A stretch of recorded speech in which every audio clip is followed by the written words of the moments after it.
Great. So I don't get hoarse from speaking too loud all day. That's good. So I guess you know this, but it doesn't hurt to repeat or to be aware of this. HTTP,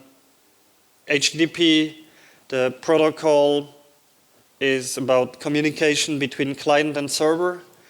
And I guess most of you usually write servers in PHP. So you basically have a request, do something, and then you return a response. When you have a client, when you need to call something else, it's kind of the opposite. You create a request and you send that and you get back a response.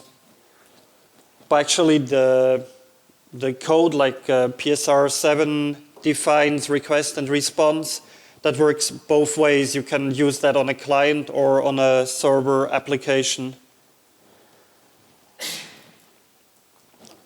So the PSR7 is the standard for defining how a request and a response would look like. So the PSR defines interfaces, and usually what you do is you create an instance of a request or of a response if you're the server. And this class implements the interface. And the way PSR7 is designed is that the request and the response are immutable. That's a design decision that they said we want these to be immutable. So whenever you do, when you want to set something on a response, when you need to add a header, whatever, you have these with something methods. So with method sets the HTTP method that you want to use. With URI is the URL. With body, you set a body. And each of these calls will return you a new instance of the request. It's like a copy of the request with this thing changed. And that's why we assign request again to this so that it stays that we get the updated version.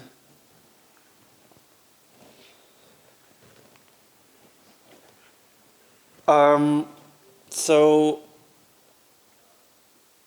we have seen PSR7 defines request and response, but if you write an application, you have more steps. You want to create requests, and if you do that like this, you're saying, I'm using Guzzle, which can be okay, but if you want to write a reusable library, or if your code if you want your code to be a bit decoupled from implementations, and it's not very nice.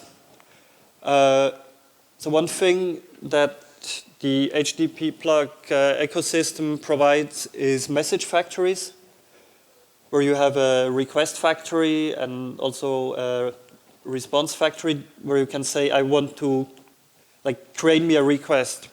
I don't really care what implementation. And the factory just defines how you create a request. And then you have this PSR request, PSR7, where you can say with header.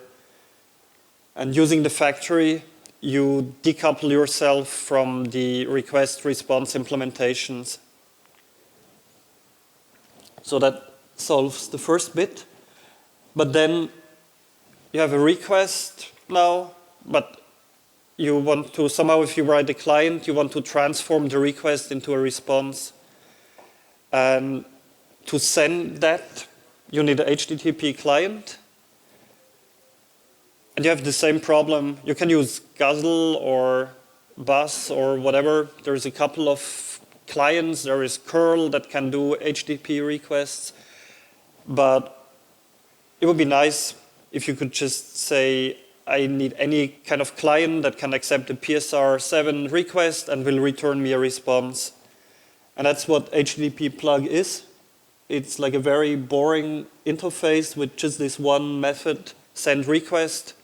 You pass it a request, you get back a response, and all the rest, how that happens, is the domain of the client implementation. But the interface provides you with a really small, like, a small contract of how you do HTTP requests in your client.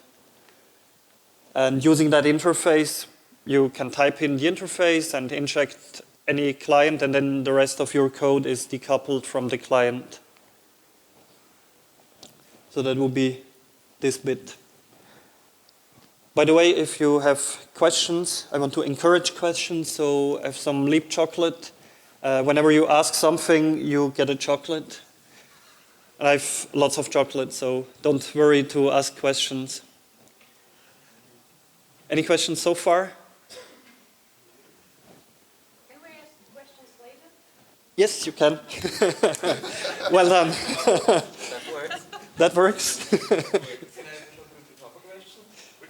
That is a question. No, you can't, because you had to ask a question.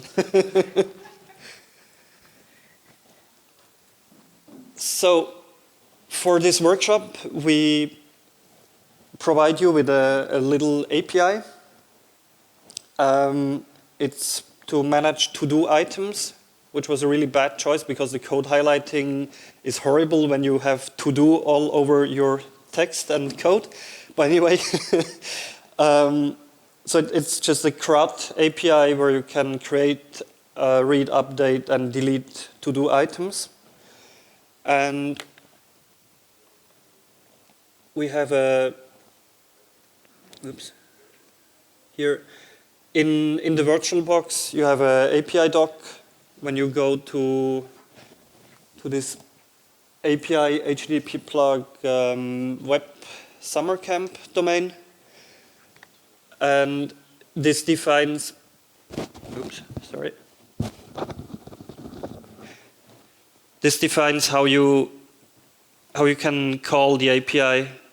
You can even try it out.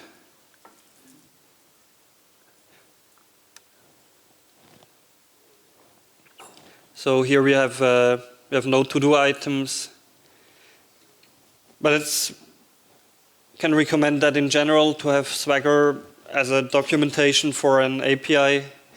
It helps you a lot with these tools. You can try it out and then you implement your client. And the server is really not something nice to look at. It was like we tried to keep it like as simple as possible, but in terms of HTTP, it's correct. You can get on an item, you can put to update it, you can post to a create URL, you can delete and you can list the items. And a to-do item consists of an ID, which is assigned by the server. It has a text called title, and a Boolean field saying if it's completed or not. And that's all this API does.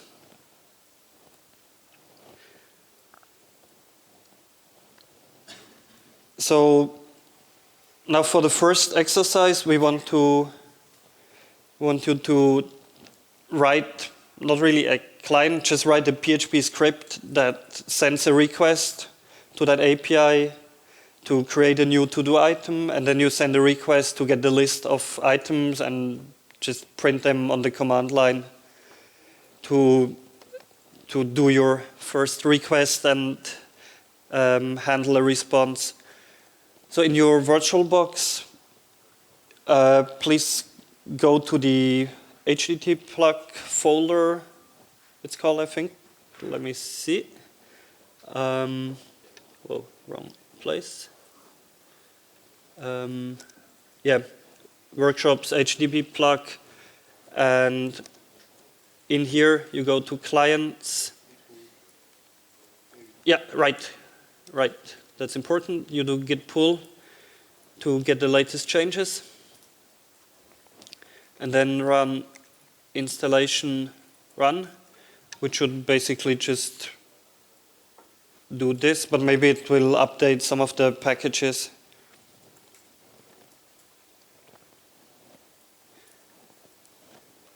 So there was installation run. And then you can go to client's trivial skeleton.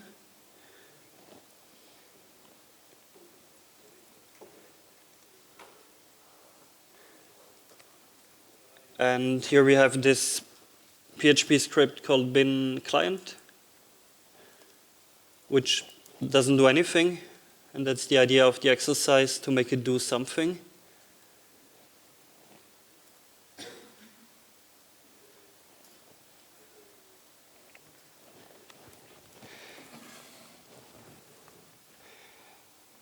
And it already loads the autoload that Composer is doing for us, and then instantiates the Guzzle 6 client,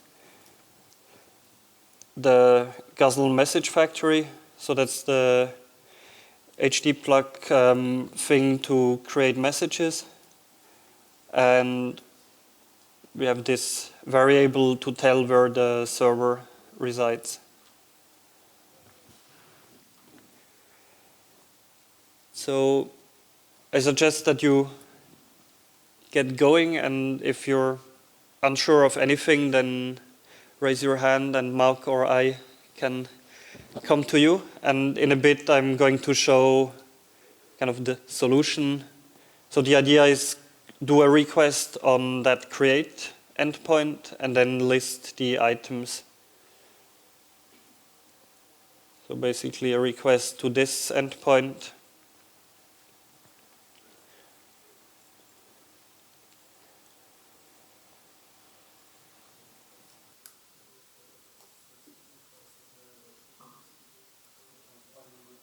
All right, I'm quickly going to show the solution that we came up with. So we did something like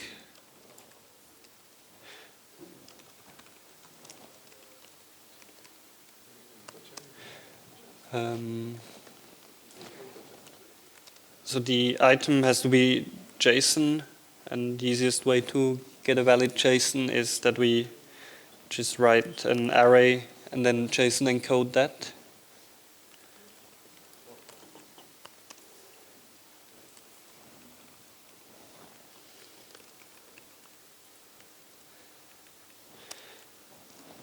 So that's the item, and then we do a request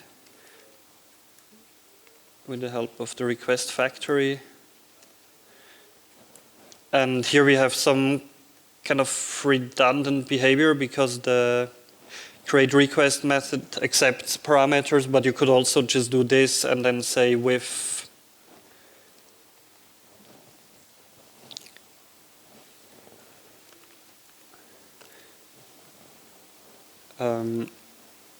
so the URL to create a new item is this create PHP file. We send a post request. We don't have any headers. Oops. Let me align that a bit.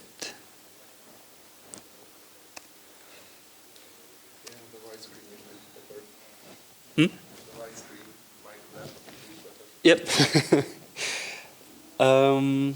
Right, where were we? And then we just JSON encode the item.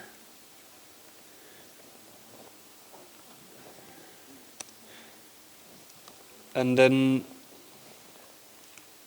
the response is we use the client to send a request, which is that request. And in the response, we get the updated item, so we can JSON decode the body.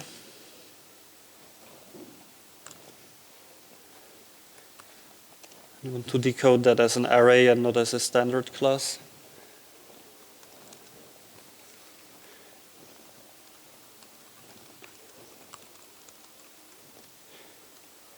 And then I output the ID that the server assigned.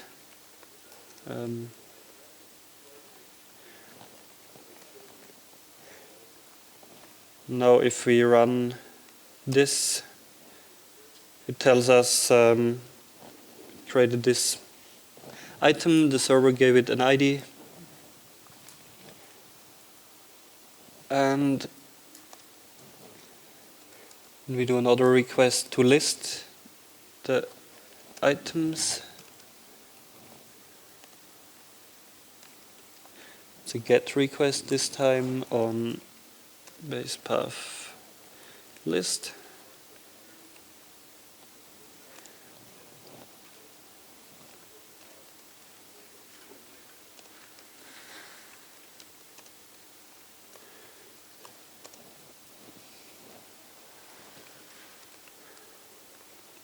And that's again JSON encoded.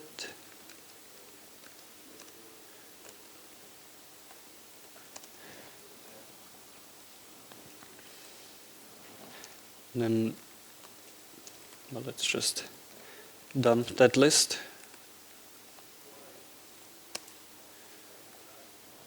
And, sorry. So we see that the count is 2 and we have data with 2 elements. Because I just have a hard-coded title, they all have the same content. Okay, so far so good. There is a folder that's called Trivial, which has kind of this solution in it if you want to look at that later.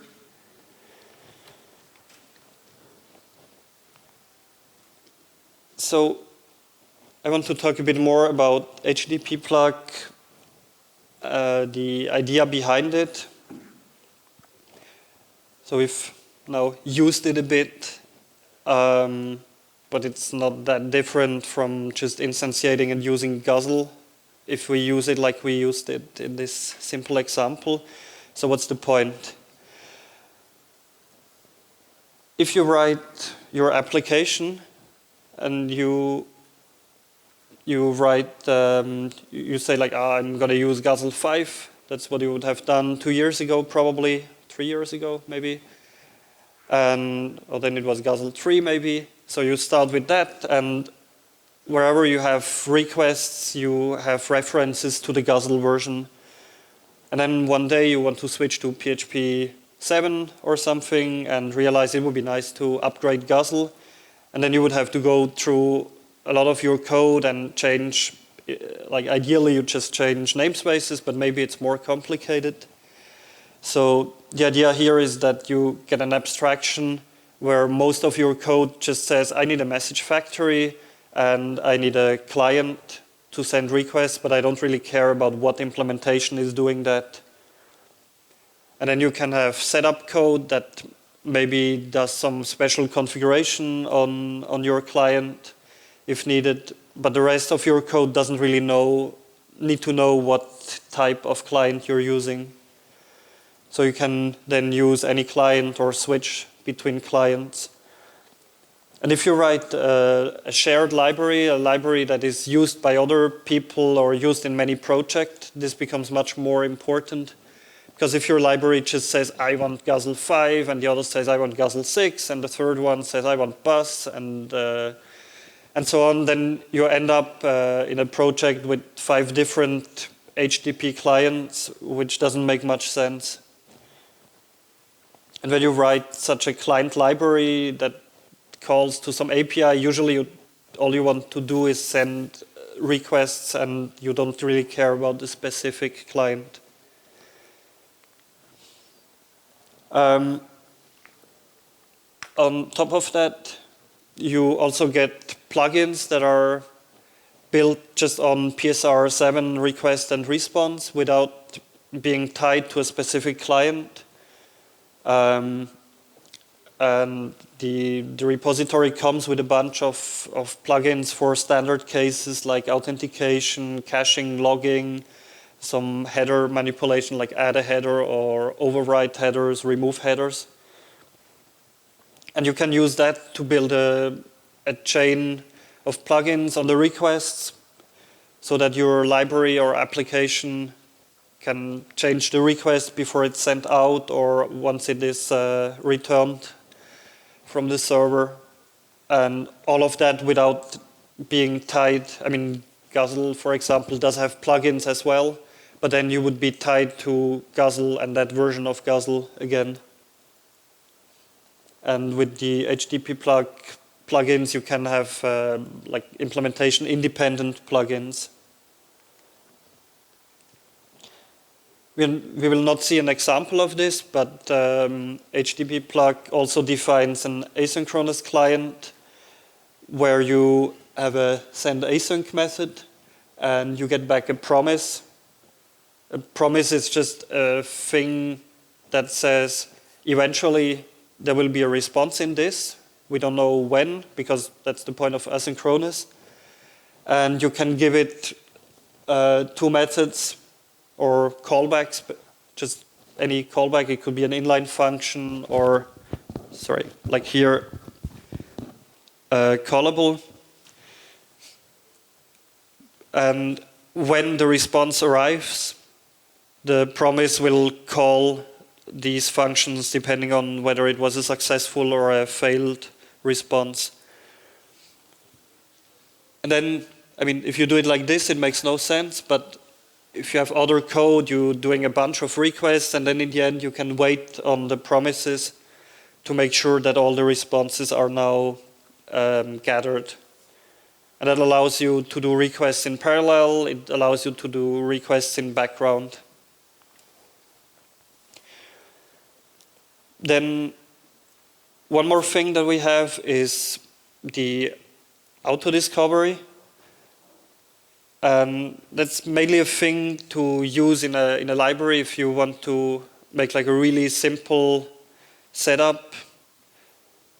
So discovery basically is a static method where you say find me a client, and it checks your code base for any supported client that is a HTTPlug client and returns that. And the same with MessageFactory. But as in this example, if you use that in a library, then please allow to also inject a specific client, because maybe the consumer of your library wants to configure a client specifically, and the factory will just return like a basic default client. And if you use something like Symfony, you don't really need this. You want to do dependency injection. Right, so time to switch to Márk.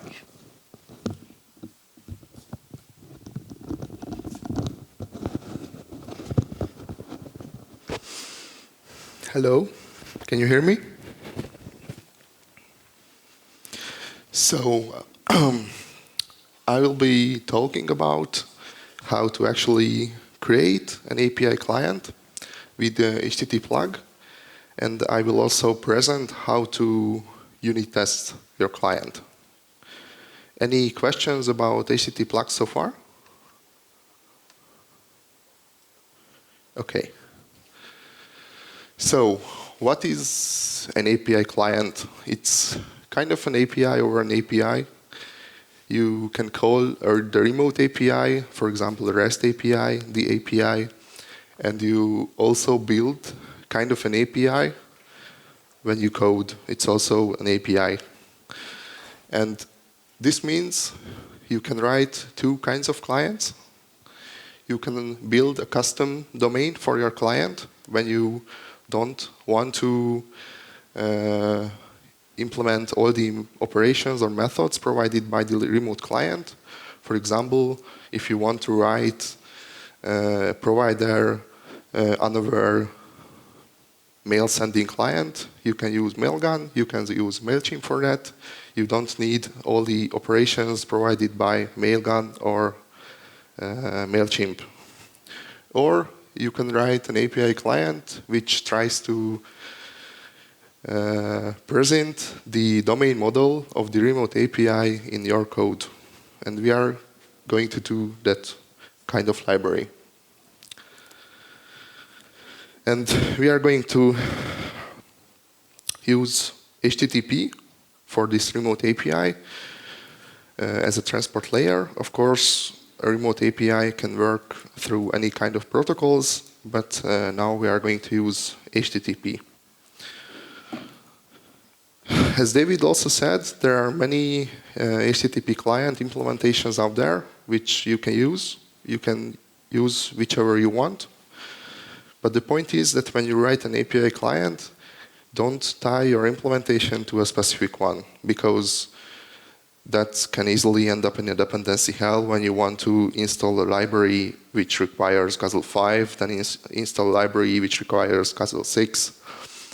They are conflicting with each other, so it's better when you don't require an implementation in your API client. David also talked about the idea of plugins. In many cases, you might want to require the library user to pre-configure a client, an HTTP client. For example, if you need to add authentication, you shouldn't really implement the authentication in your API client, because it will be used in the HTTP transport anyway. So you can use plugins to add the behavior to the API client. And the best thing you can do to show a default configuration to the library user and provide a client factory which returns a plugin client with configured data. We will see an example of that. So how does an API client work? We have the transport layer, which is HTTP in our case. With this HTTP transport, we get some kind of error handling with the transport. We have HTTP status codes, which we can use for error handling. For example, when you want to get a resource and it's not found, you return a 404 error, and you can use that for error handling. Then we have a serialization layer. It's usually JSON or XML. More likely it's JSON. We will also use that in our example. And on top of that, you have your own domain model, your actual models that can be returned by the API client. And you also have another error handling layer. The most common example is when you want to create a resource and there is a validation error.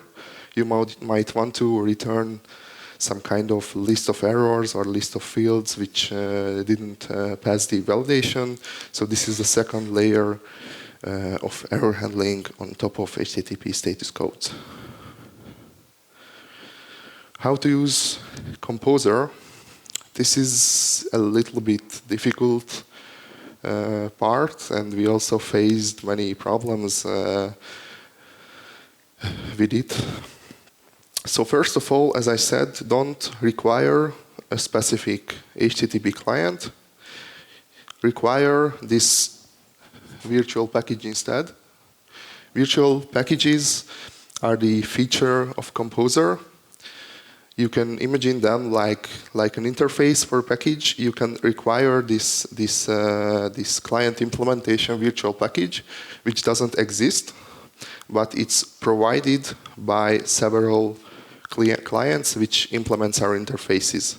So when you require this virtual package, and later you require your library, and you don't install an HTTP client which provides this virtual package, Composer will fail and will tell you to install a package which provides this virtual package.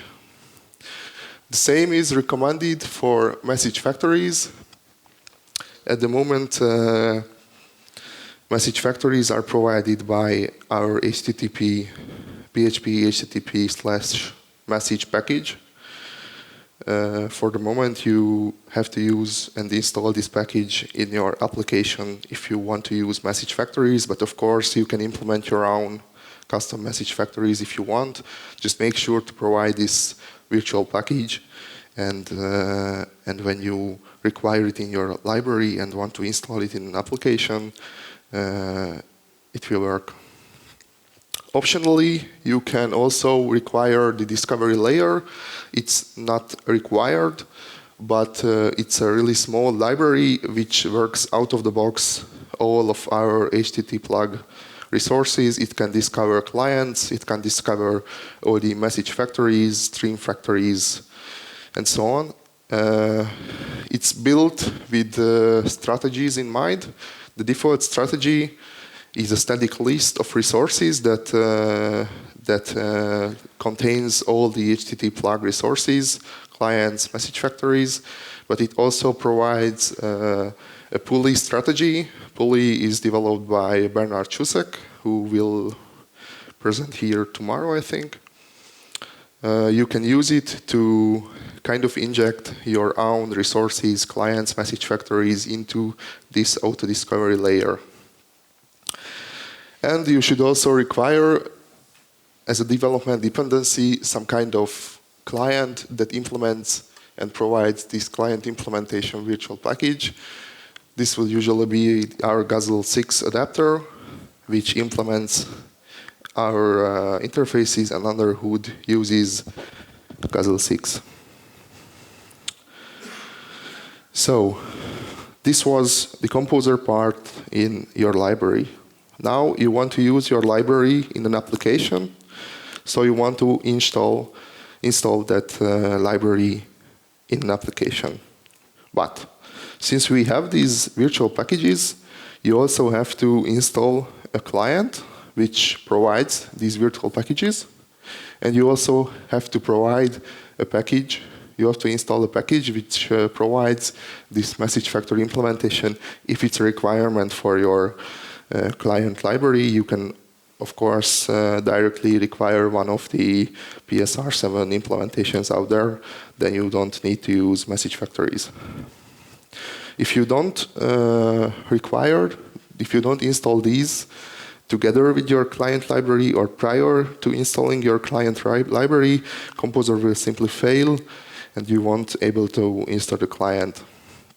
This will ensure that your client will work, or it won't be installable if you don't have the requirements.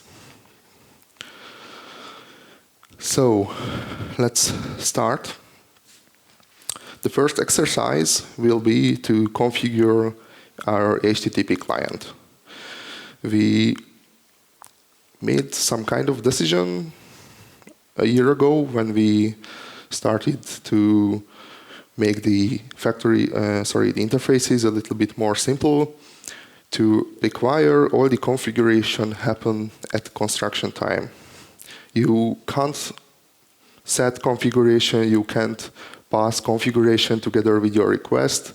As you also saw, the interfaces are really simple. So if you want to configure your client, you have to do that at construction time. So let's see an example for the client factory first.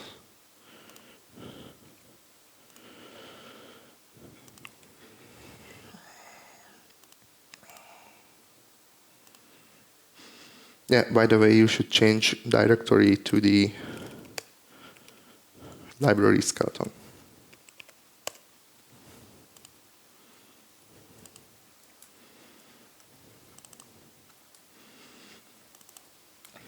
So we have this HTTP client factory here, which can accept some custom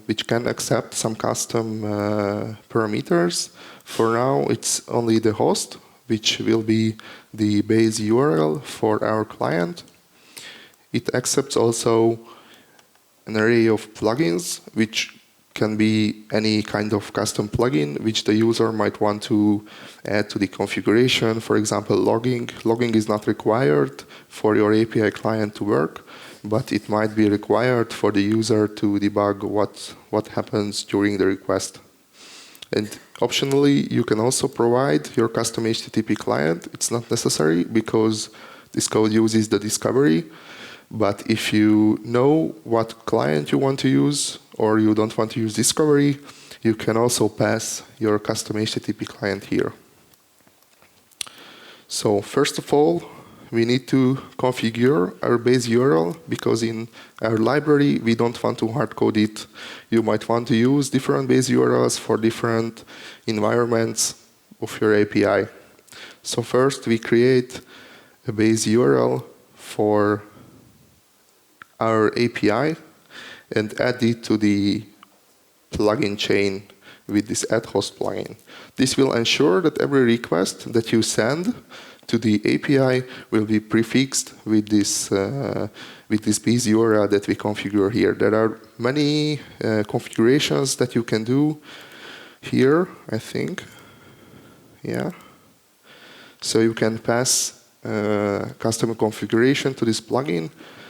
It accepts a replace key in the array, which means if there is already a host in the URL, you can replace it with your custom one, or if there is already a host you don't want to replace it, it's up to your client.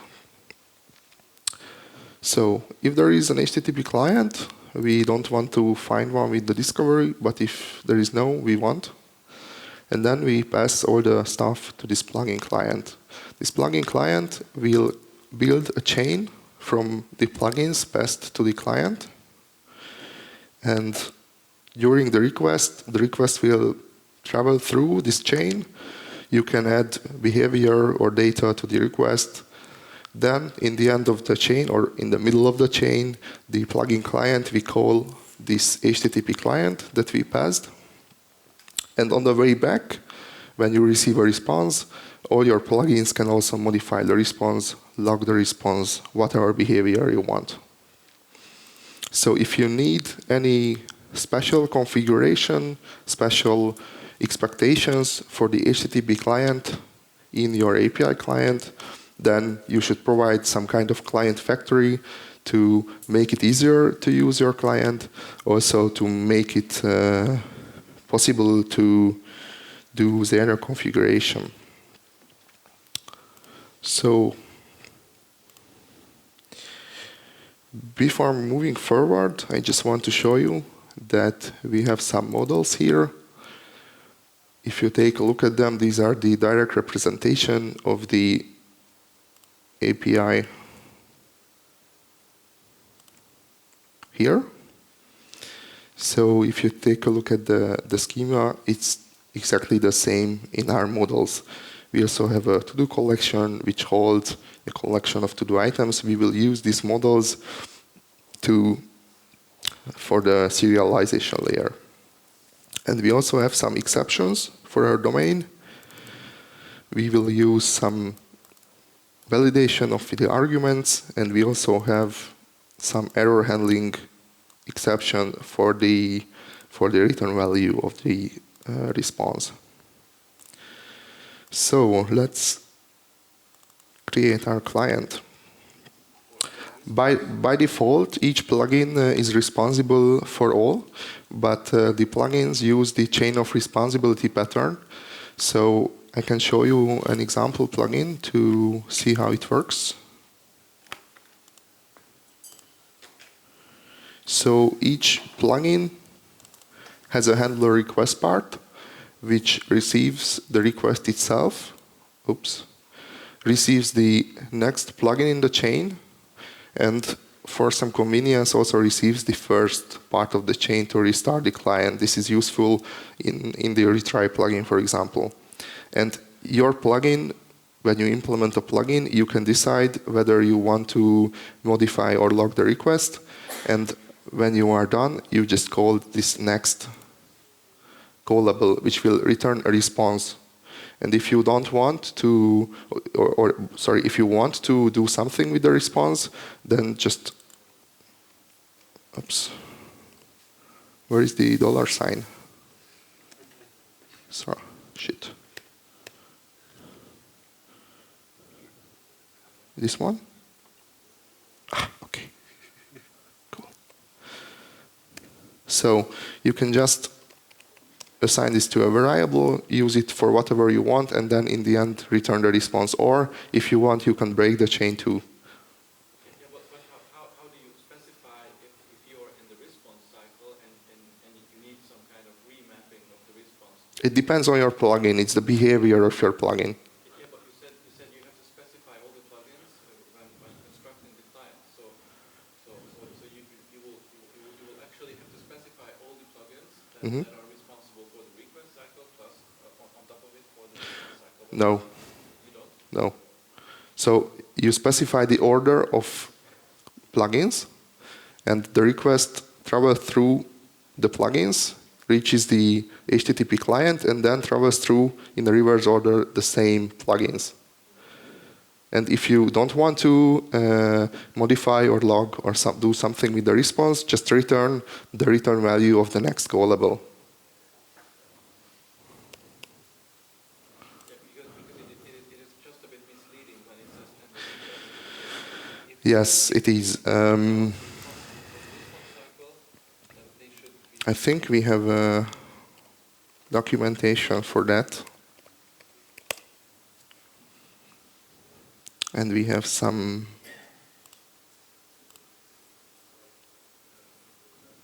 yeah, here it is. So the request goes through all the plugins, reaches the HTTP client, sends it to the server, and then the response travels through the same plugin chain in a reversed order. And in the end, if none of the plugins broke the chain or modified the response, you receive the response. Okay, isn't it some kind of limitation that just prevents people from I don't know, solving all the problems? What do you mean? Yeah, it's like in my sense, it would make sense to provide plugins for the request cycle and plugins for the response cycle. Because for the response cycle, I'm not interested in further enriching the request or authentication or anything. I'm just interested in the response object. Yes, but it would introduce a huge complexity, I think. So this way, it's kind of the same. If you don't want to do any processing for the response in a plugin, you just return it. So it's an overhead because it have to go through all the callables, but it's better from a complexity point of view.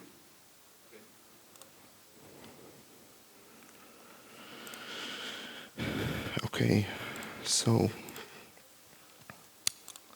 we have all the models and exceptions prepared for you. You don't have to write those. We also have some binary scripts which we will use to test whether our client works as it's expected. So start configuring our to-do client. What do you think we are going to need here?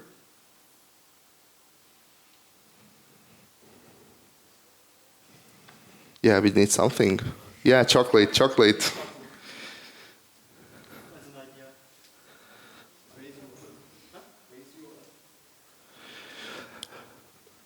No, we configure the base URL in our HTTP client factory.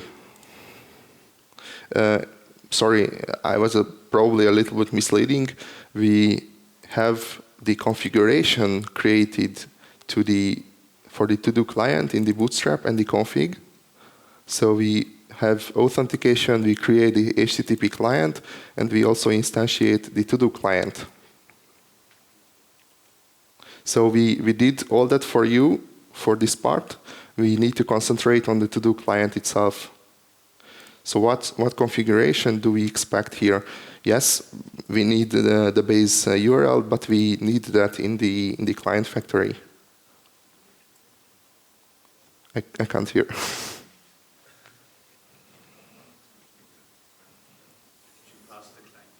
Sure, we need a client.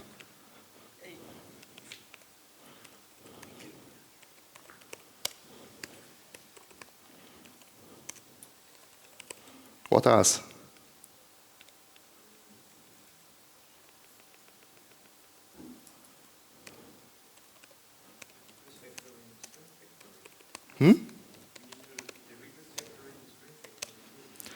You check the properties of the class. Okay.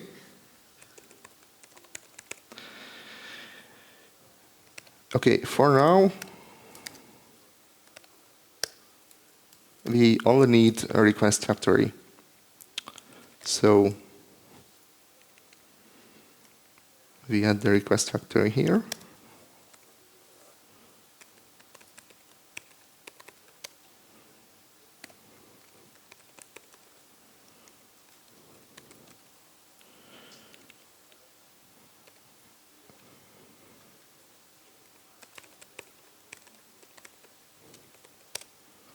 Oops.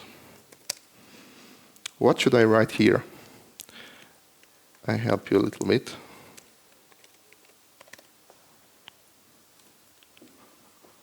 What do I want to do here? What if I don't have a request factory passed to the client? Yep. So we check whether we have a request factory.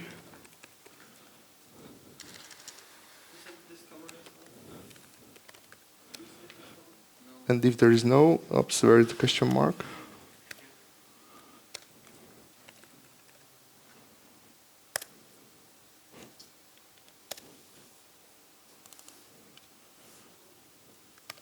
Okay. So if we don't get a request factory, we try to find it with the discovery. If the discovery can't find any request factories, then it will fail with an exception, so it will break your code early.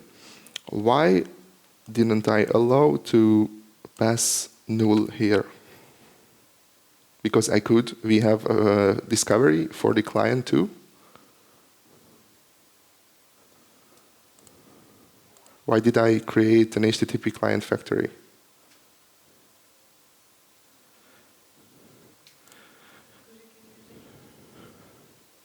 Yes, and why can't I use any kind of client?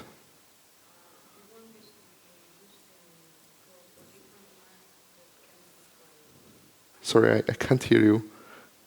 What did you say?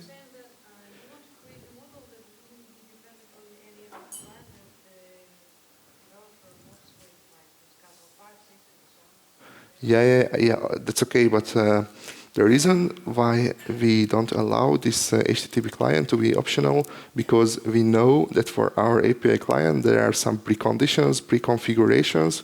So if we used a discovery, it would return a client that would not work with our API client. So we require specifically an HTTP client to be passed. It's the responsibility of the user to configure this client, but we don't allow easy zero configuration of the API client here, because we know that we require some configuration in the client. Okay, that was the first task to do, and now, oops, we are going to get some data from the API. To do that, we need to implement this get to do page, request.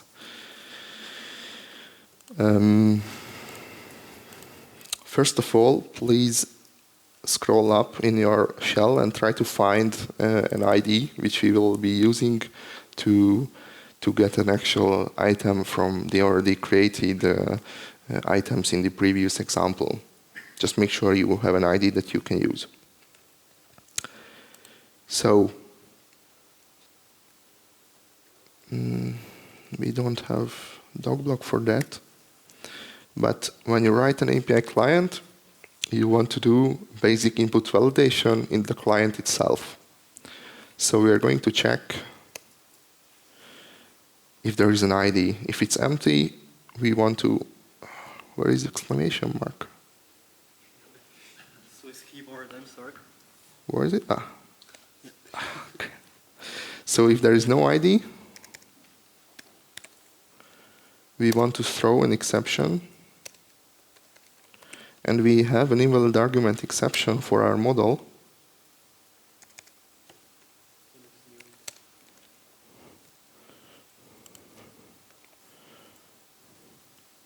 since we create our own domain model. So, fuck. ID cannot be empty. Okay. What do I want to do now? What do I need to do? Sending the request. Yeah, but for that we need to create a request. Let's go back to our API documentation. And we have our get method here, which requires an ID parameter. It's a query parameter, right, David? Yes. So it requires an ID parameter in the URL. So let's create a request. I'm cheating a bit.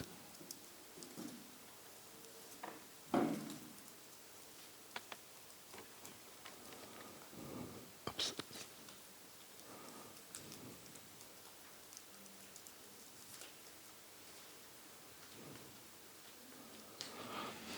So let's create a URL. If you scroll up a little bit, you will see that there are some constants here which include the PHP files that you need to use. So we will use the, what is it called? Item, yeah. Item. And then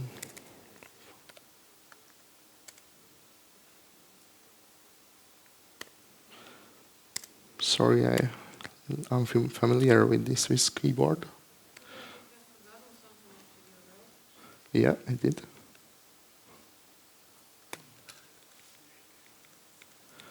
So we will simply use the build query here, and we provide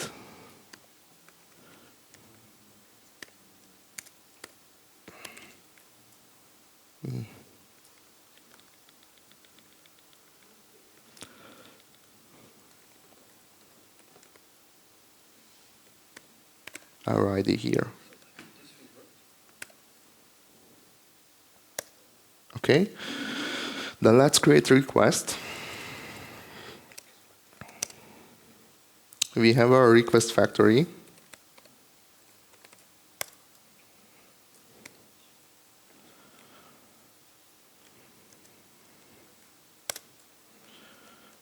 If you check the API, you can see that this is a GET request. So we will create a GET request simply to this URL. Then we will just send this request just as before in the trivial client example. This HTTP client.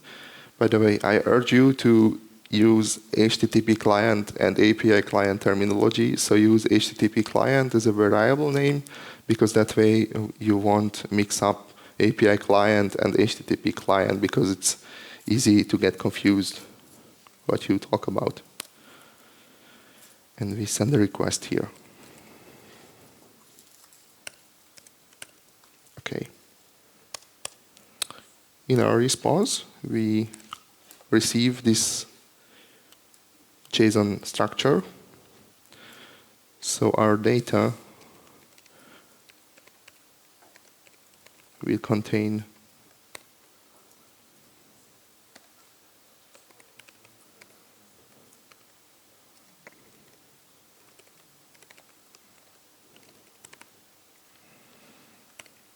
the to-do in JSON format, which we have to decode. And if you take a look at the models I showed you before,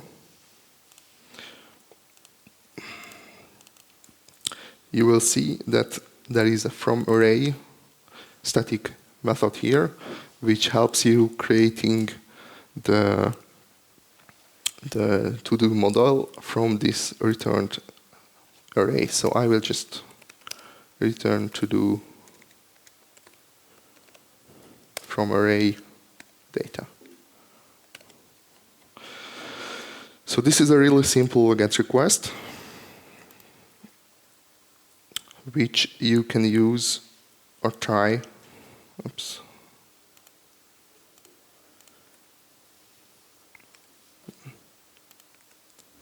From the console.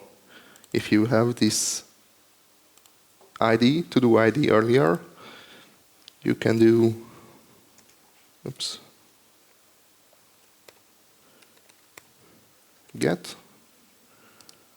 And if you just execute this, you will receive the usage. So we have to pass our to-do ID, and in the background it will configure the client, it will inject the created plugin client, and this get script will call the get to-do method of our to-do client. So let's see if it works.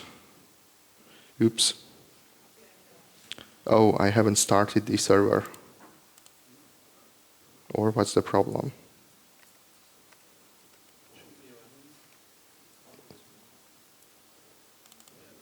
Yeah, that's the wrong host. Shit. Check the configuration in the Bootstrap. Oops. Yeah, that one. What is this? API.HTTPlug. You sure? Isn't it the documentation? No? Well, yes, as well. The API server delivers the documentation in the root. Ah, okay. So let's try this again. And I have my to-do item there. Any questions? Any help you need? Can you go back to the Code? to-do client? Sure.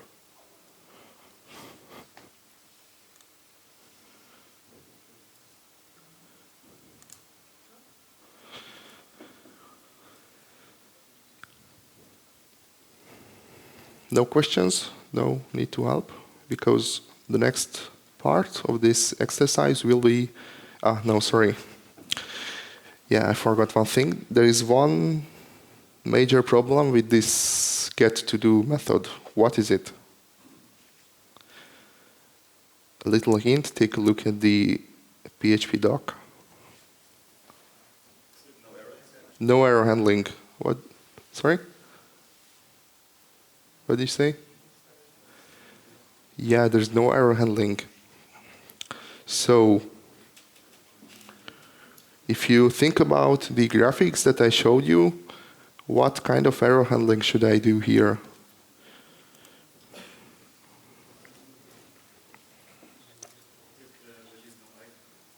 Sorry? There is no what?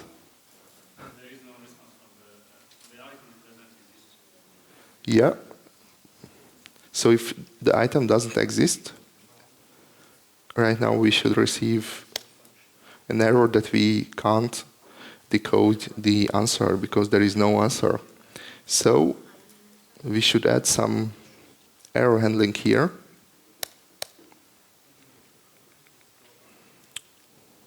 What should I do? Sorry? Check the response code. Okay. What response code should I check?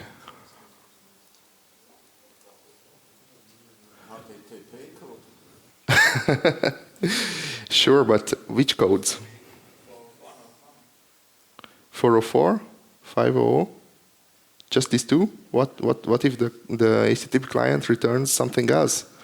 403? Different than 200. Sorry? Different than 200. Yes, that's the answer I wanted to hear. So if the response code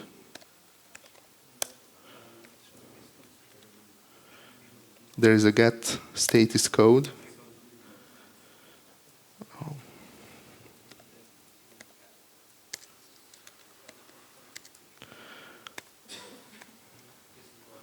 Does not equal to 200. Yeah, and what now? If it's not success, then what? exception. What exception? For what status code? Yeah? Yes. Here we could just use a simple if to check if it's 404 and throw an unknown exception in the as, but I'm going to use a switch case here. Oh, no. Yeah. Because in the future you might want to handle more status codes with specific exceptions. Access denied, unauthorized, and so on. So the best thing to do here is to Swiss keyboard. Check the status code. So if it's 404, we want to throw an not found exception. Yep.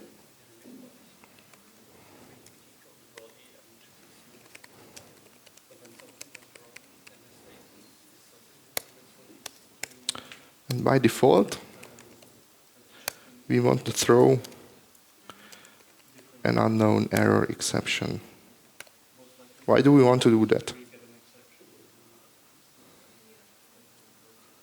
We want to do that because we, on the API client level, from the consumer point of view, we don't want to know it's actually an HTTP request happening in the background.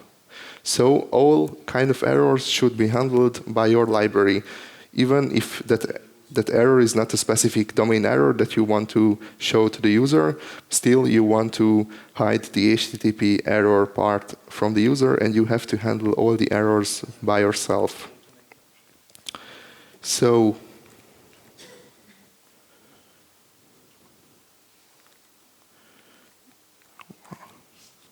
if I go here, it should return a proper response that the item could not be found. This response is configured in the script, so it's not the message that you configure here. Maybe you can show the get script From the client. the bin get. Ah, okay.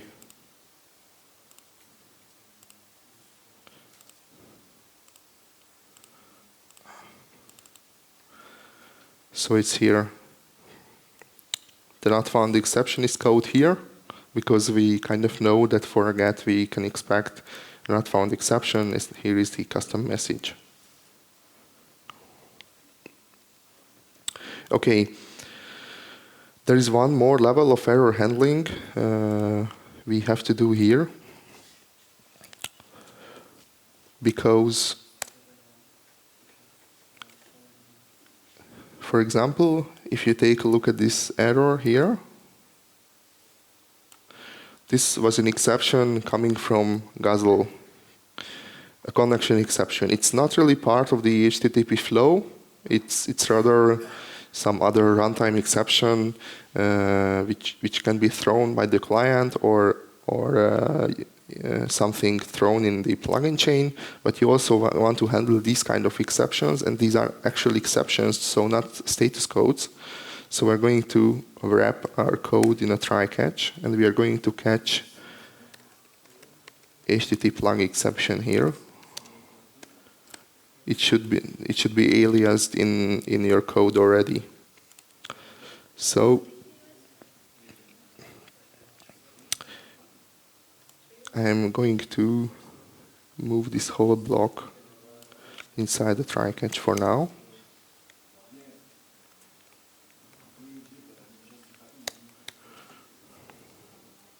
And since this is also kind of an unknown error from the API client point of view, we just throw an unknown error here too.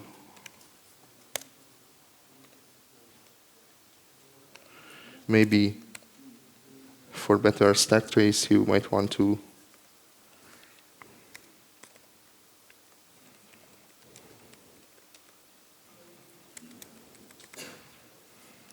you might want to add the exception here. So if I revert this configuration and do this get again, I should receive not this kind of exception. HTTPlug exception.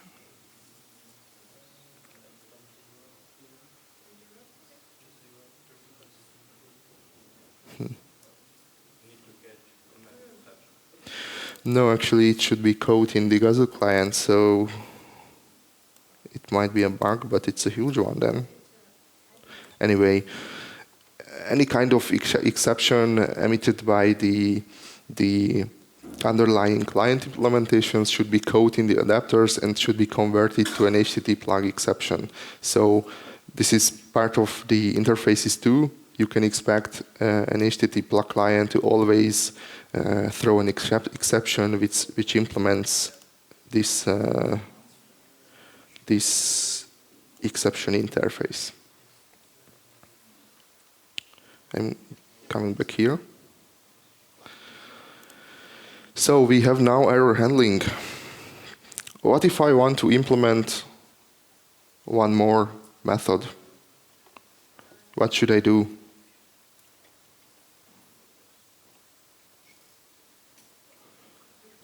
I want to avoid duplication of the code. Fuck. So what I'm going to do here is to move this to a separate method. Let's call it send request.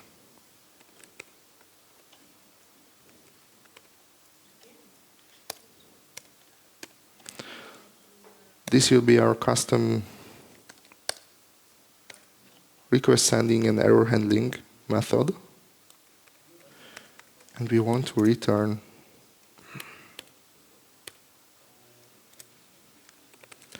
the response here. Sorry for jumping in the code, just want to wrap it up and show you afterwards. So here, instead of calling the HTTP client directly, we are going to call our send request method this way. So if you take a look at this custom send request method, oops, it's kind of a wrapper around the HTTP client, which includes your custom error handling as well. It's acceptable to have error handling for all kind of operations here. So maybe for creating endpoint, you won't have not found exception, but if you have general errors, so you always return the same not found exception for all the operations, it's not a problem if you have all the error handling in one place. Of course, if you need custom error handling, then you need a little bit different approach. So you won't need this default case then, and you need kind of a fallback for the unknown exception part. So you need kind of a second check to see if it still belongs to an error case.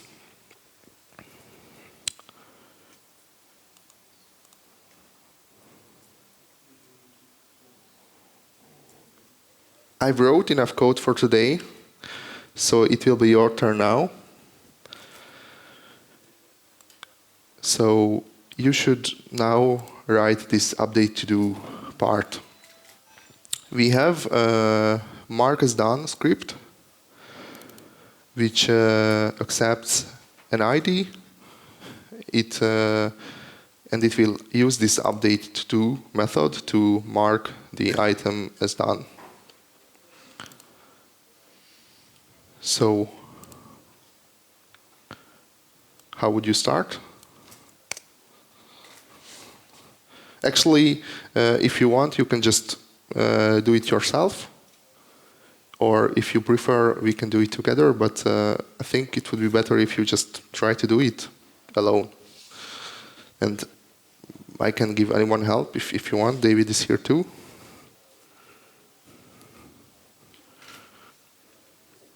For the update, you can see the API documentation on the projector, so you don't have to switch between the browser and the IDE.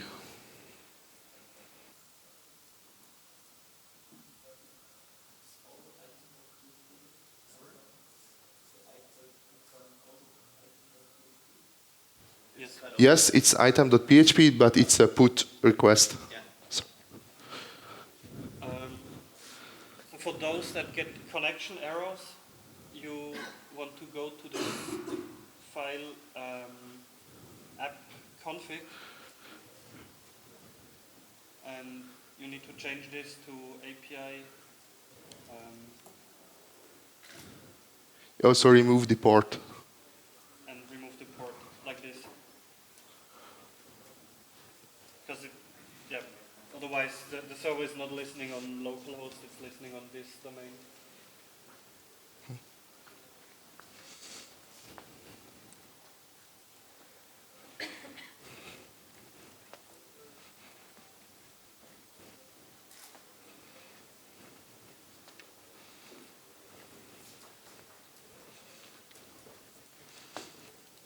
The update to-do receives a to-do item, which should be sent to the item endpoint. Yeah, unchanged. Yes.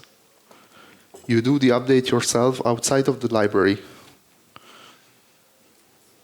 Who did already receive an unknown error exception? So, I made a mistake on purpose in the to-do client. Who received an unknown error exception? And why? Some of you already fixed it. Yeah, status code, yeah. Yes, so in the first example, we only expected 200 as a status code, as a successful status code, but the update returns 204, which means there is no content returned. I think it means it's no content. So we have to change our error handling part to state the status code is larger than this will do for now.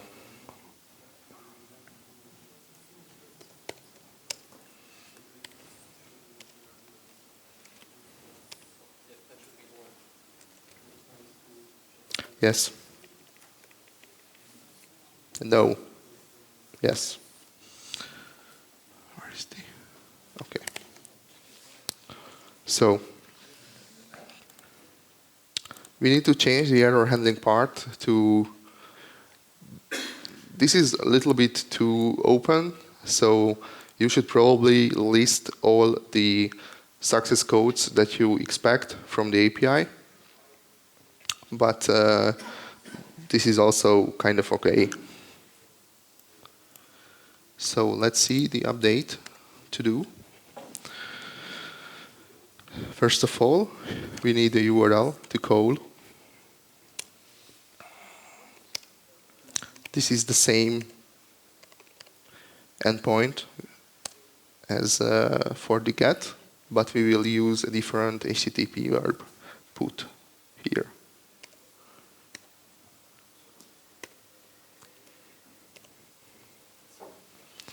We will also build the query.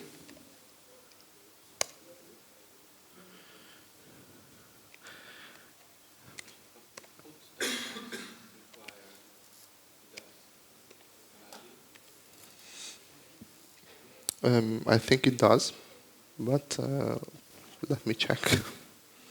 Yes, it does.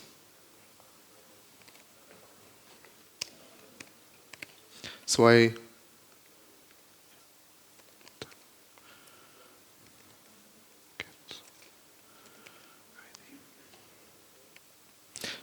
won't use compact here. I use an array. And now we need a request.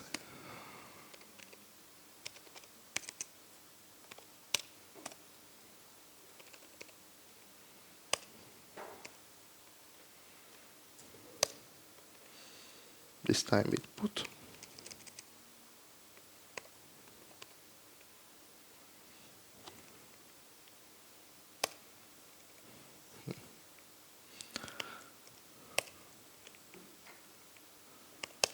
We have the URL here.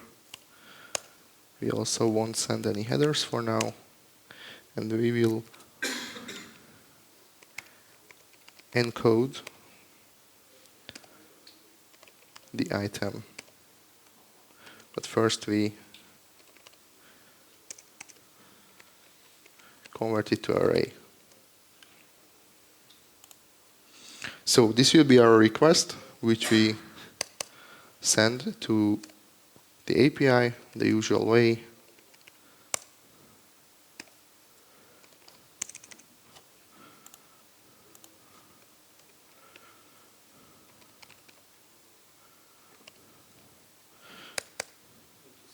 Yeah, request, sorry.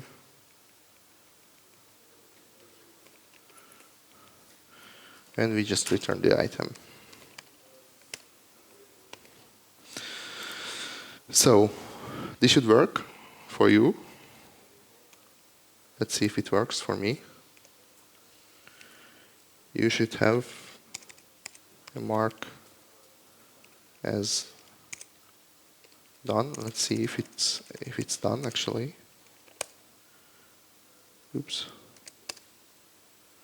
No, it's not completed yet. Now completed. Mark it as done.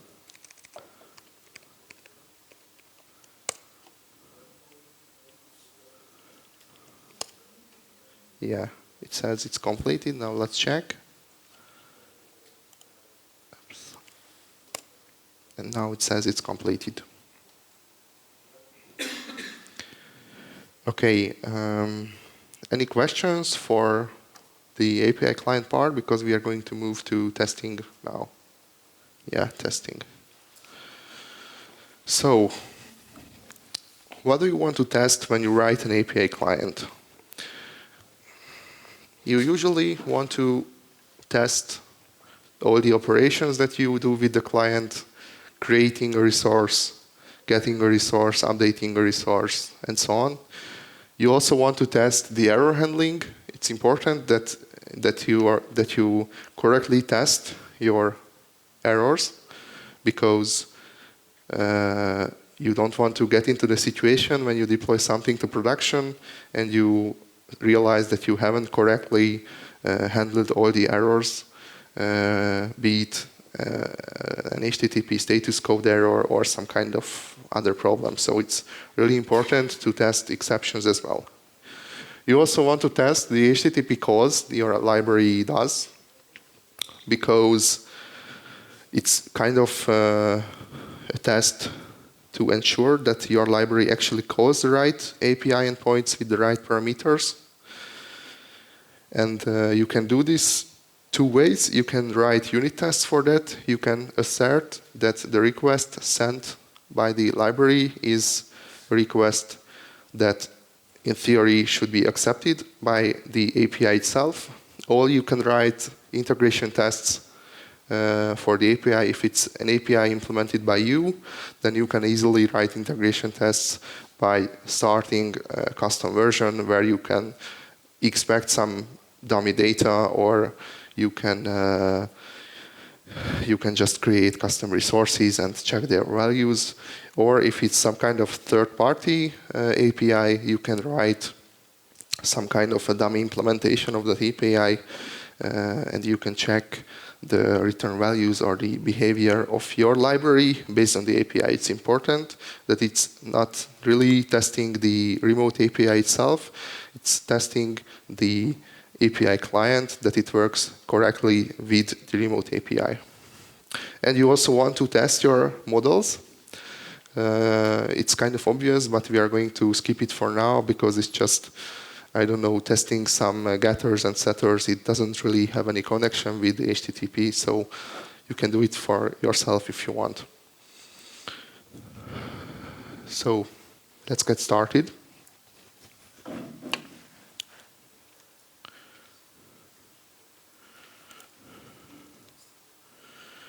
We have prepared a test case for you. it's in the same library skeleton tests to do client test class.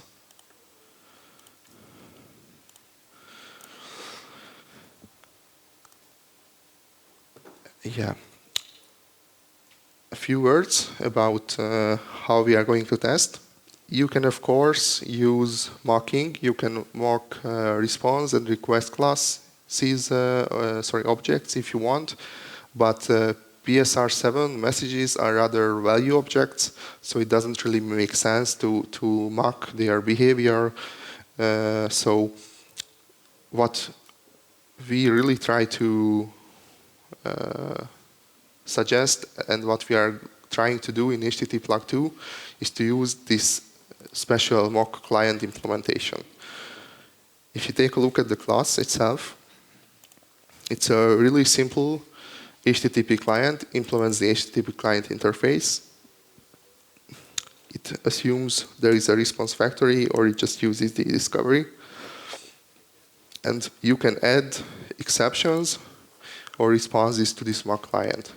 These are the expectations that you can add, and you can add many of them, and they will be returned in the order you added them when you call the send request method. So if you want to test multiple requests, you can add the responses or the exceptions in the order you want to test them, in the order you expect them to be returned or emitted.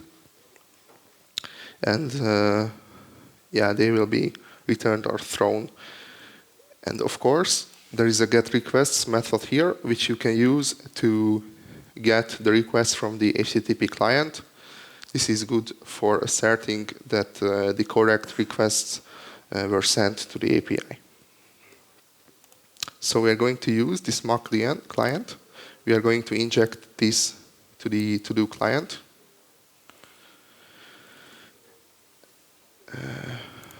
We need task get to do first.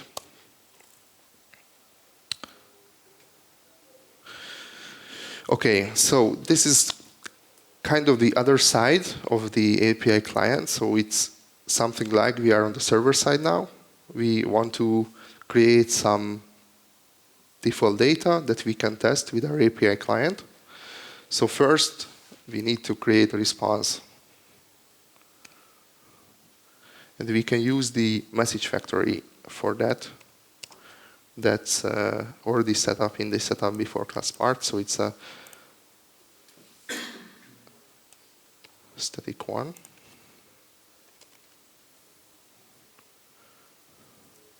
And I'm going to create a simple response, which would be acceptable by our client. We don't need this.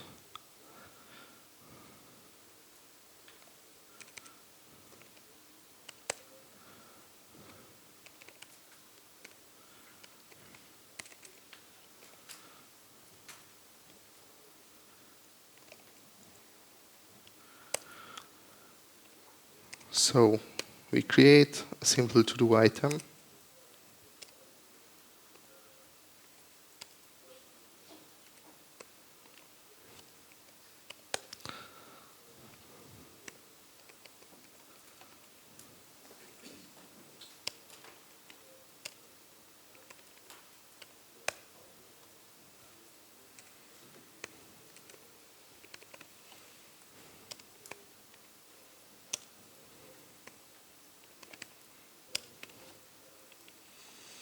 Okay, we have created the response. Let's add it to the HTTP client.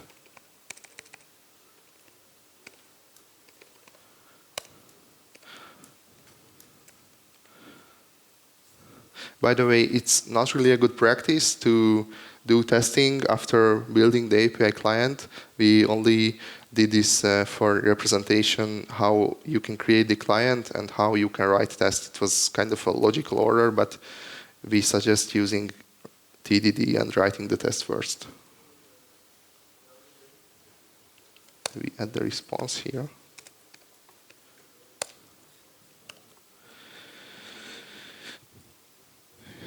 Okay. I have configured my client. How should I test the rest of my library?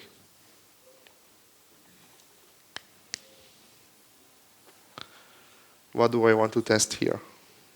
I want to test our client, so we will call our client.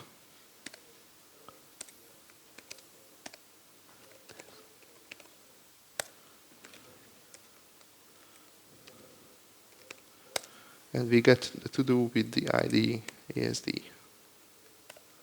Okay. What now? We have the to-do in theory. We don't know yet if we have it. We should probably assert that if it's the same instance of to-do, so if it's a class. Mm-hmm.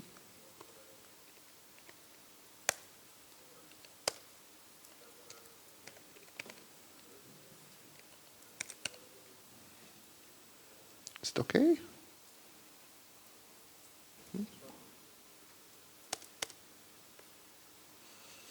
So this is kind of a test for my domain model.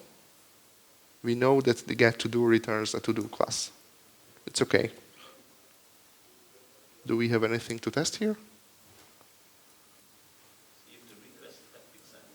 Mm-hmm.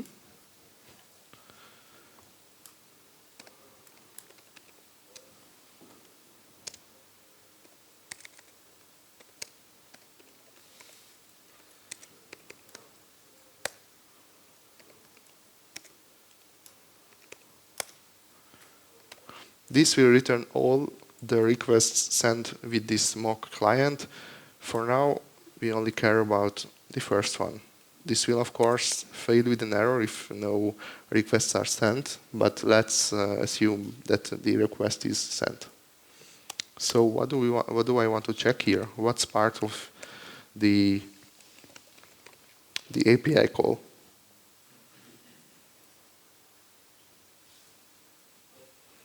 Probably the ID should be in the request, in the URL. Mm-hmm.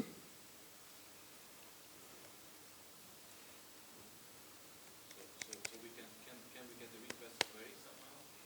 Yes, we can get it from the request. This request object is a PSR7 object. But let's start with the verb.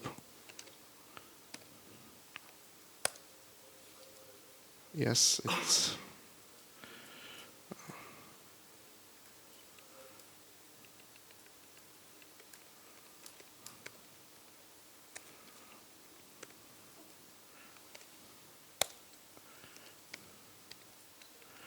Let's check that the URL is correct too.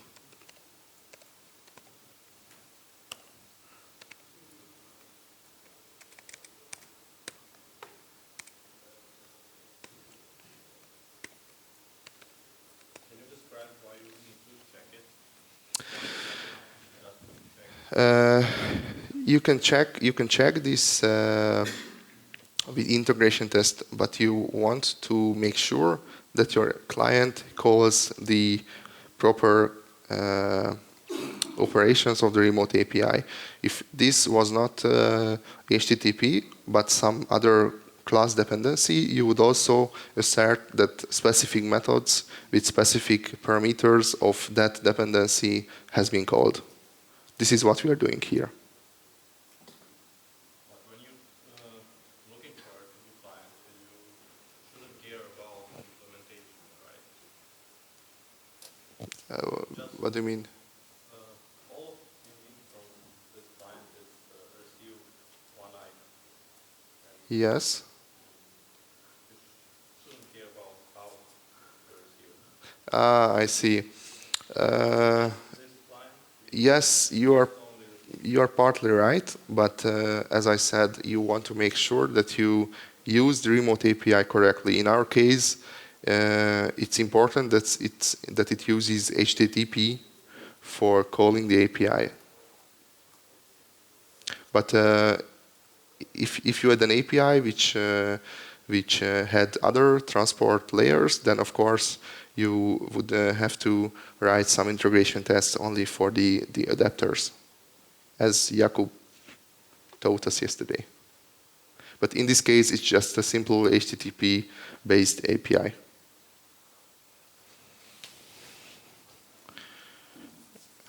And we test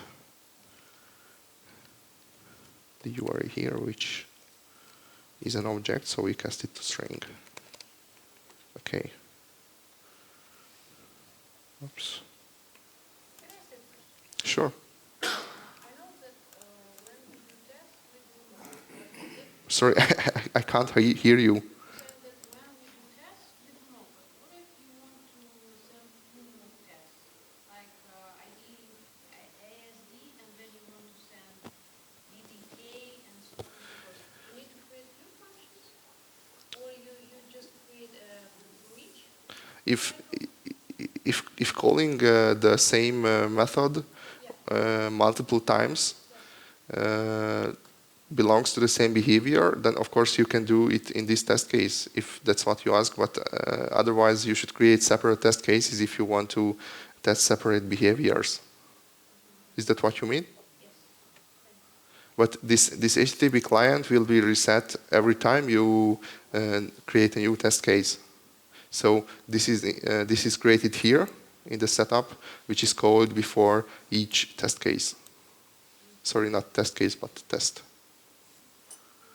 So every time you want to use this, you need to configure it in your test. Okay, let's try to. Do we have?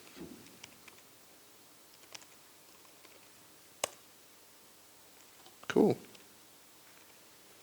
Our tests are passing. So basically, when you want to unit test your API client, one thing is that you test that the models are correct, you receive the correct return value. But as I said, since it's based on HTTP, it's important that you test the remote calls too, as it was some kind of a dependency. But yes, usually if you have different transport layers, then of course you have to write integration tests for those layers separately and don't unit test the client itself, the API client. Okay, we tested the case when we received the successful response. Now we should test the case when we have some errors.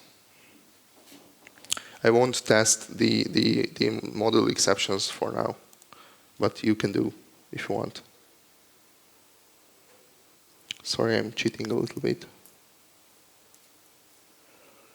Let's test the not found error for now. So, based on what I showed you before, what should we do to test a 404 error?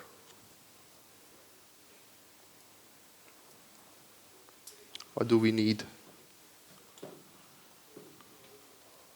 We should return null, for example, instead of an error.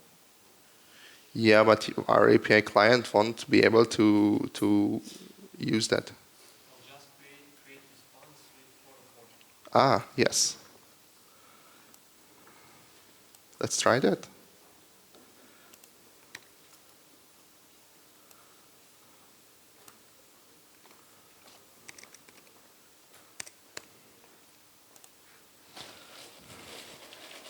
Don't worry, there is more.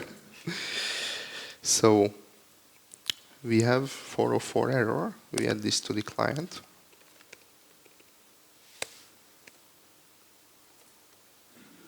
But this time we add an exception. No, we add the response. Sorry.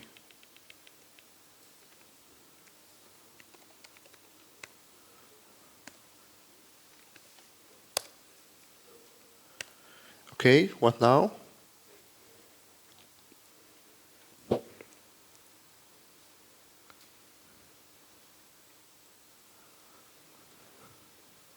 we have to assert that request status code is not. Yeah, but we won't return a response from the API client. So the API client transforms the status code into an exception. So,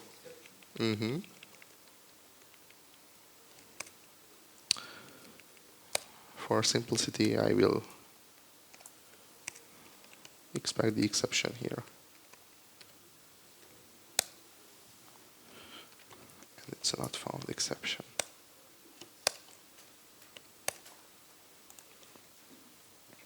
So let's see if it works. Okay, tests are still passing. Now, what if there is an exception in the HTTP flow?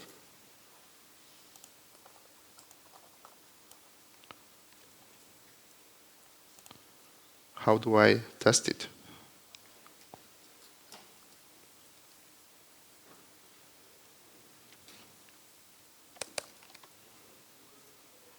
So I will just add to do errors 2 here.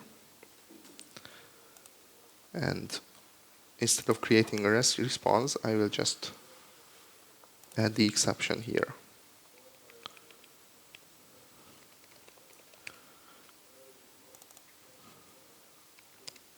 New transfer exception, for example. This is an HTTPlug exception, which can be thrown by any kind of client.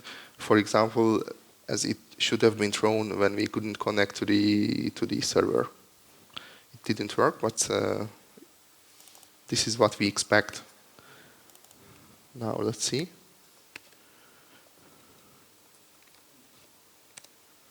Oops. Yeah, this is, what's the problem here?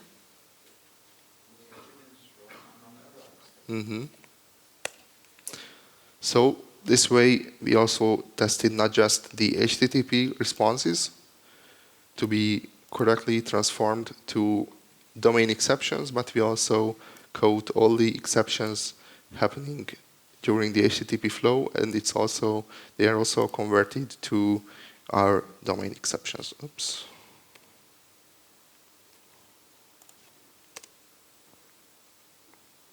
Yeah, it looks great.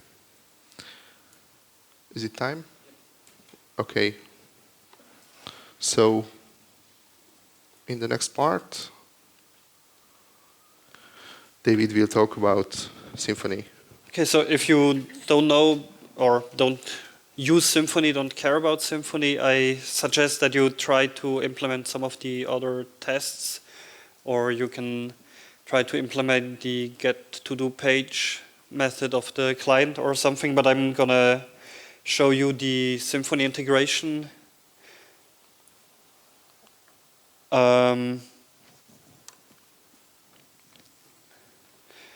So in general, when you use Symfony, you have this concept of bundles, which is what Symfony calls its plugins.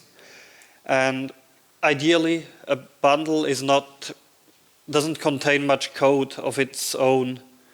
So in this to-do client example, we have the client library.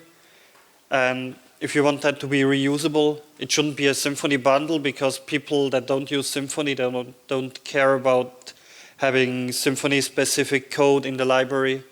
And it also helps you to cleanly separate the two things.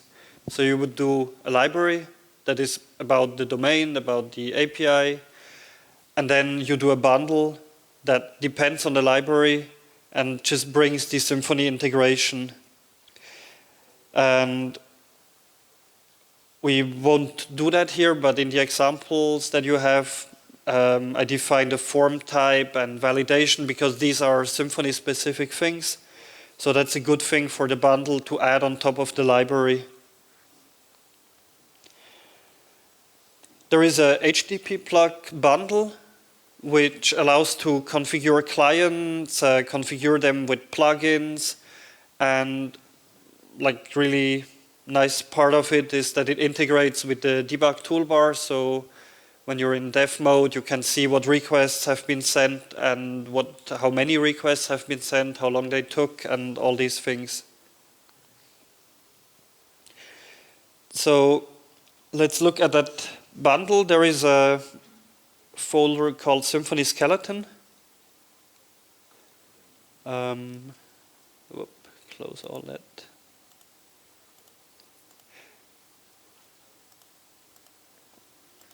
So that one, and you see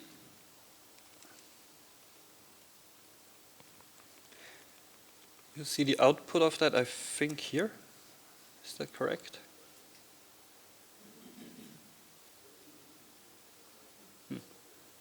Oops, right. Yeah, that's good. That's what we expect to happen. Because for now, there is a controller that has the routing set up, but then it just throws an exception. And the first part that we want to do is we want to go into this folder where we create the bundle and define the service for the API client.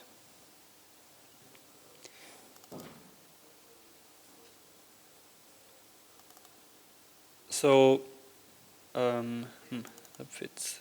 Now it fits. Okay. So we define a service called Web Summer Camp To Do client, which is of this class. And what we want to inject here is things for the constructor of this.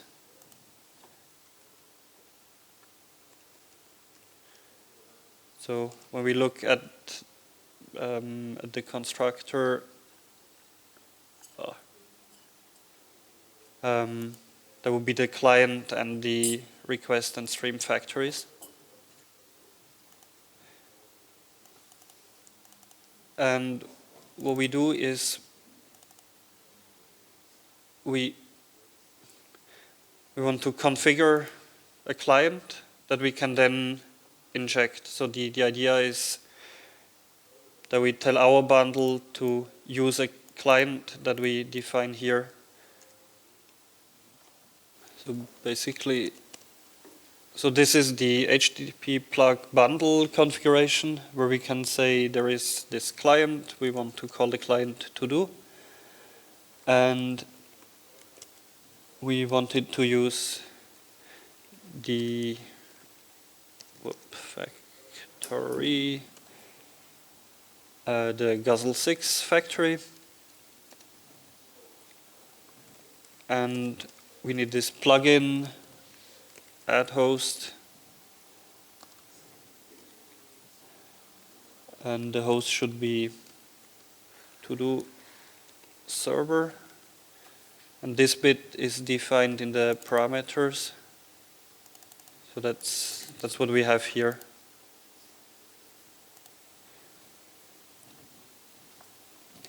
And with this, we have a client. So we can configure, and this is the service name of HTTPlug.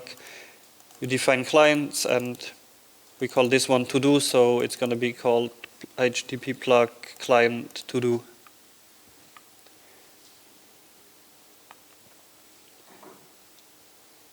And so what we need here, we need to tell Symfony that this thing exists by going here and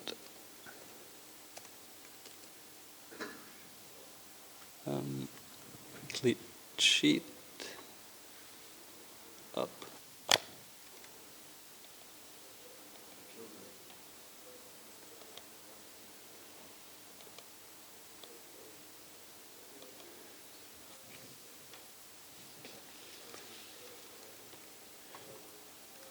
Wait, so children, and we add a client,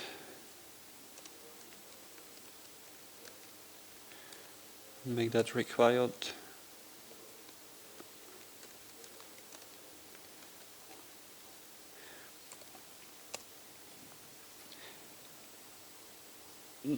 With this, we tell that this thing should exist.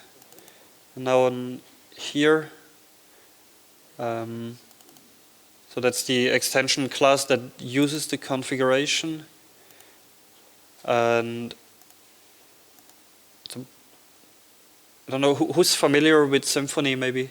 Just to know how much I should explain here. Are you familiar with what I'm talking about here, or? Okay. So I'm moving fast, and those that are not familiar and want to know more details, just ask Márk or me, or mostly me, I think, after the talk.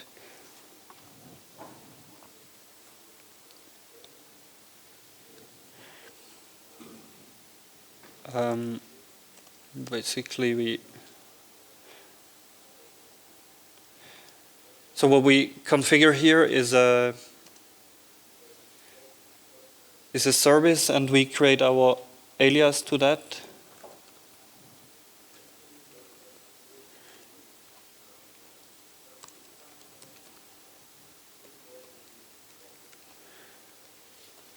And now we can simply use this in the service definition as an argument.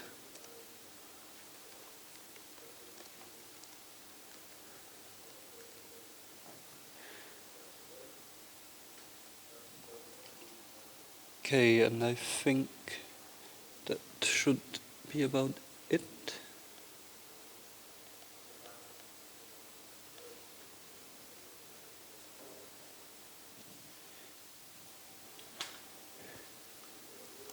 Yep.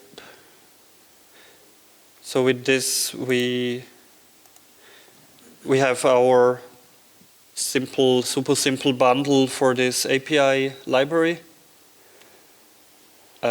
Sorry. And now we can look at the actual application.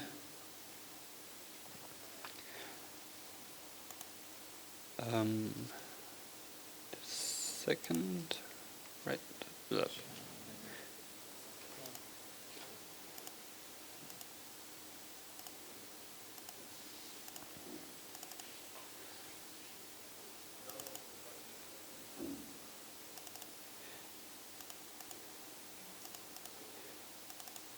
So I separated the namespace so that this bundle is in its own namespace, and eventually, if this would be like a reusable bundle, we would move it out of the repository of this application and provide it separately and put it on packages and everything. So on the home page, we want to list the to-do items. So I think I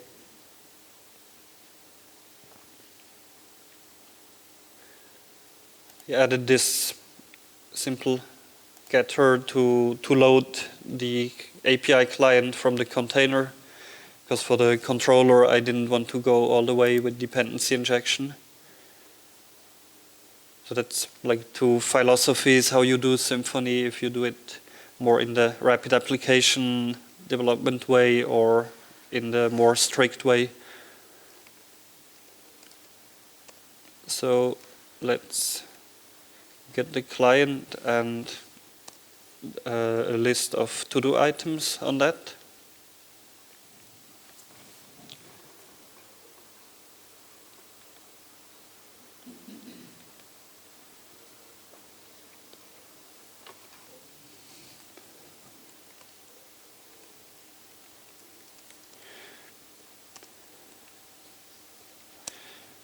And I think I left, I hope, no, did I not?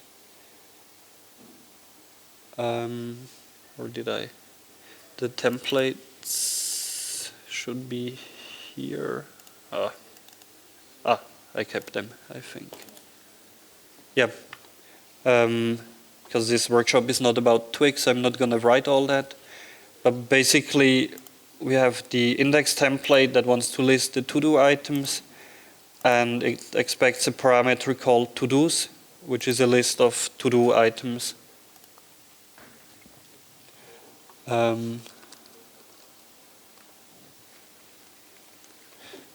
So we render that template.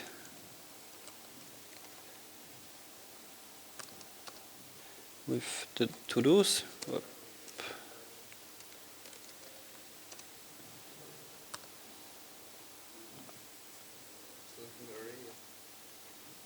That's a good point, yeah. No.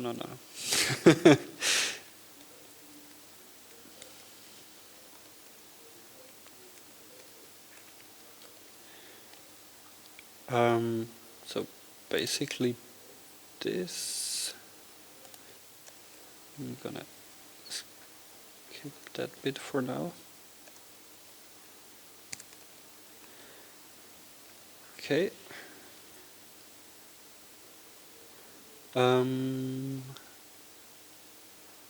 Whoa. So our service definition is somehow wrong. Configuration. It should be scalar now. Yep.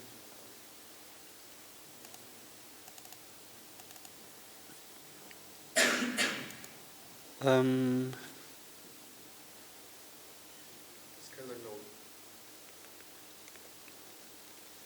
Yep.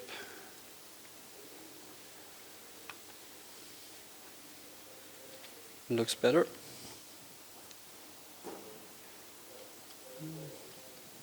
Not exactly fast in the virtual box. Okay. Now what? Right. So here we go. So what's happening here is that the template doesn't output yet. So we want to output maybe the title.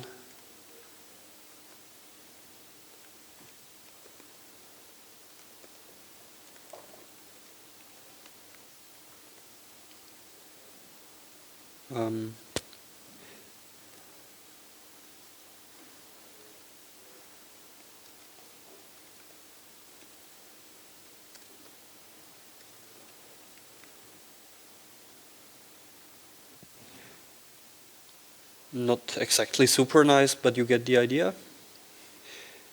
And maybe we want to link the title to the detail page.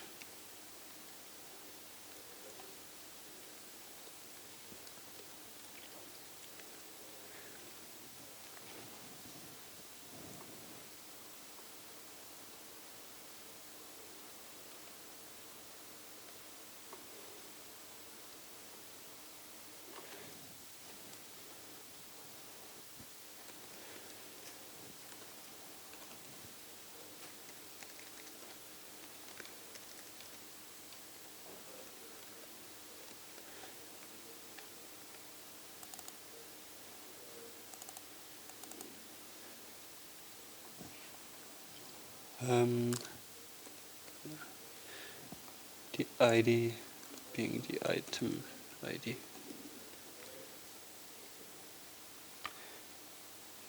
Okay, so now this links to a detail page, which is not implemented either. But I think I'm not going to do that now, but rather show you. Here you have the little elephant, and it tells us we had 1 successful request on this page and 0 failed requests. When I click here, we see there was 1 message sent over that client that is named to do. And we see where the request went, we see the response, and then we can click on this thing to see all the plugins that were active. So this one is about, that was injected by the bundle, the HTTPlug bundle, to monitor, to do this log that we see here.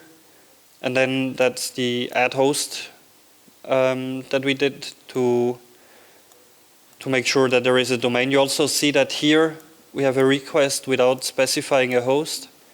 And then once this plugin happened, we have a request with a host. And then it goes to the client, comes back, and none of these plugins change the response, so this stays the same.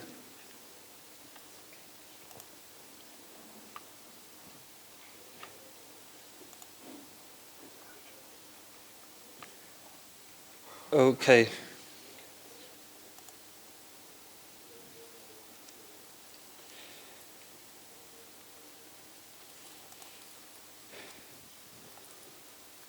So that was very fast and quick, the Symfony integration. Any questions to that? Yes? There is a separate folder called Symfony app, which has the templates and controllers for all the, like for all actions. You can also create new items and all that. I didn't show that, but I think it's, yeah, that's more Symfony than API client, so you can look at that if you're interested. Other questions? So to wrap up, some thoughts and future plans and things that are going to happen. So I've seen the request and response factory, and obviously that's not something, or that should be something that should be as standardized as possible. And the FIG is currently discussing a PSR that will define those factories. And the signature they have in mind would be, that should be create request, of course, that you can just specify the method and the URL, and then you use the with methods to create your requests and responses. So we've seen in the exercises it's a bit confusing. You can either specify that in create request, but you can also call the with something. So the PSR will be a bit simpler there and not offering different versions to do the same thing. I don't know, that's currently in the proposal phase and being discussed. I don't know when it will happen, but once it happens, we will make sure that there is a migration path, and eventually HTTPlug will not provide these factory interfaces anymore. The client itself will be another thing that makes a lot of sense to be defined in a PSR, because then Guzzle and all the other clients could directly implement that interface. It's not something that I expect those clients to do with the HTTPlug interface. And then it would be even easier to use it, because right now you, in addition to Guzzle, you use the Guzzle adapter thing that translates from the HTTPlug domain to Guzzle or to bus or whatever you use. But that's something, it can't happen before the message factories are defined, and probably gonna take a while until that happens. You've seen the Swagger specification of the API, and it's something really, it's a nice way to document an API. And there is also tools to generate, or let's rather say to bootstrap an API client from a Swagger definition. Or actually Swagger, the standard they do is called Open API Spec. So that's the new name for Swagger, basically. And there is, so this code generator is really, it's quite nice, and it generates the code with the HTTPlug as a client instead of being specific to something.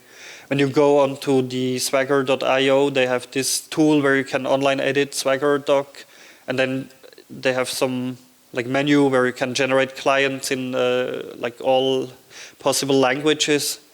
But what they generate is rather not so nice code, because they don't even use some client, they just use curl calls. So if you want to write the library, you'd rather go to a generator like this and generate something nice. Then Márk mentioned Puli in the beginning. So basically that's about discovery. So when you use this discovery, it can only, like without Puli, it can only discover things that were known up front. Like it can only discover the MessageFactory with the with Guzzle requests and responses, for example, or the Actoros, I think, is the other one. And if you have your own or a different implementation of those things and you want that to be discovered, you can use Puli, and you put a file like this called Puli.json in the root folder. And then if you have Puli add the task to composer, it's like gathered together, and the discovery will see, oh, there is Puli available, and ask Puli for implementations. So that's if you somehow write your own client and want that to be discoverable. Yeah, then there is the website, documentation page, Slack channel, Twitter.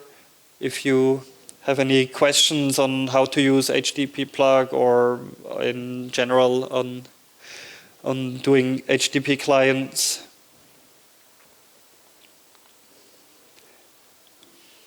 It's already used in a couple of projects, like the GitHub client, FOSS HTTP cache, or the LinkedIn client, the Mailgun service, and so on. So there's a bunch of libraries that use it, and you can use it in libraries, you can use it in your projects.